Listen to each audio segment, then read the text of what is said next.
Have you ever wondered what the world would look like if the Roman Empire never fell? It's a massive what-if that could change everything we know about history. Let's dive into this alternate timeline. Imagine it's the 5th century AD. Instead of collapsing under internal strife and external pressures, Rome adapts. A series of competent emperors, maybe a less divided military, and some clever diplomacy managed to stabilize the frontiers. The Western and Eastern empires don't permanently split. They find a way to coexist and support each other, maybe through a more federalized system. So, what happens next? First, the so-called Dark Ages might not have happened, at least not in the way we think of them. With Roman infrastructure like roads, aqueducts, and trade routes still intact and maintained, Europe wouldn't have experienced the same level of fragmentation and technological decline. Cities would remain centers of learning and commerce. Latin would likely have evolved, but perhaps a standardized, classical form would remain the language of government and science across a vast territory, much like English is today. This would create a unified linguistic zone from Britain to Mesopotamia. Without the power vacuum left by Rome, the rise of the Germanic kingdoms like the Franks, Visigoths, and Anglo-Saxons would look very different. They might be integrated into the empire as federated states, their cultures blending with Roman traditions but never fully supplanting them. This means no Charlemagne, no Holy Roman Empire as we knew it, and perhaps even no England, France, or Spain in their familiar medieval forms. The entire political map of Europe would be redrawn. What about religion? The Roman Empire had already adopted Christianity as its state religion by the time of its historical fall. A surviving, unified empire would mean a unified Christian church. The Great Schism between the Roman Catholic and Eastern Orthodox churches in 1054 might never occur. There would be one dominant Christian authority, centered in Rome or perhaps Constantinople, shaping the spiritual lives of billions. This would have huge implications. Without the religious fragmentation of the Middle Ages, would the Protestant Reformation ever happen? Martin Luther's 95 Theses were a direct challenge to the authority and practices of the papacy. In a world where a single, powerful Roman Church has held sway for an extra 1,000 years, such a challenge might be unthinkable or instantly crushed. Now let's think about science and technology.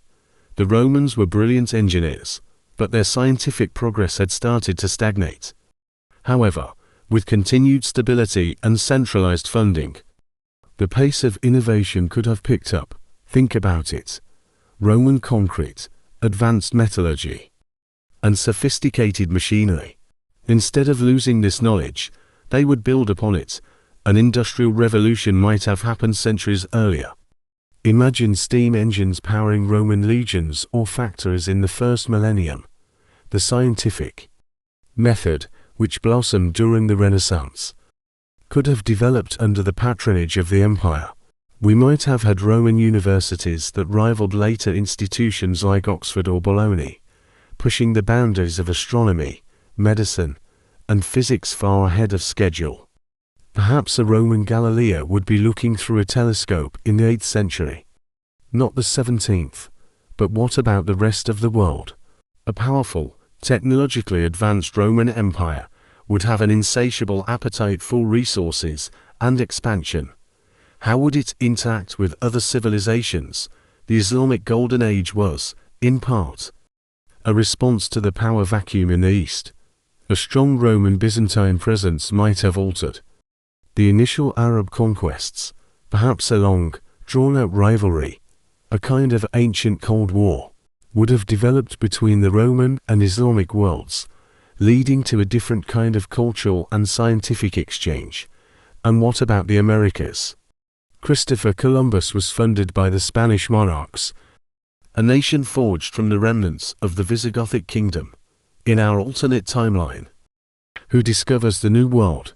It would likely be a Roman expedition, funded by the emperor, seeking new trade routes or territories.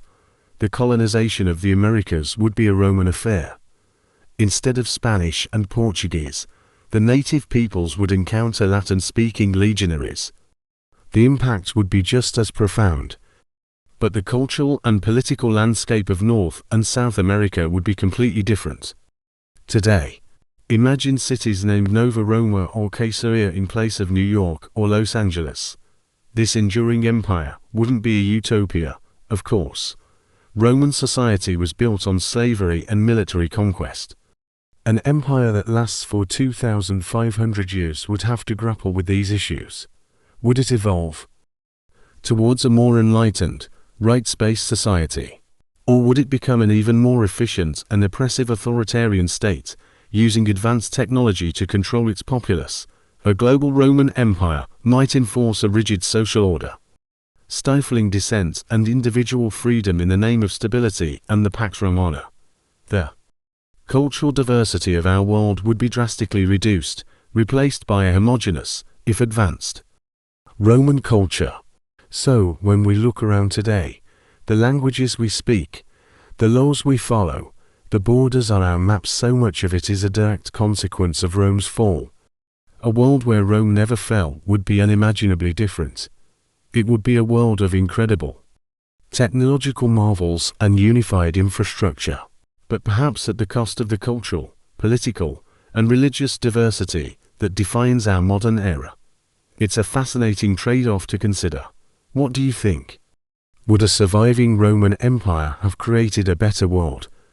Let me know your thoughts in the comments below. Thanks for watching.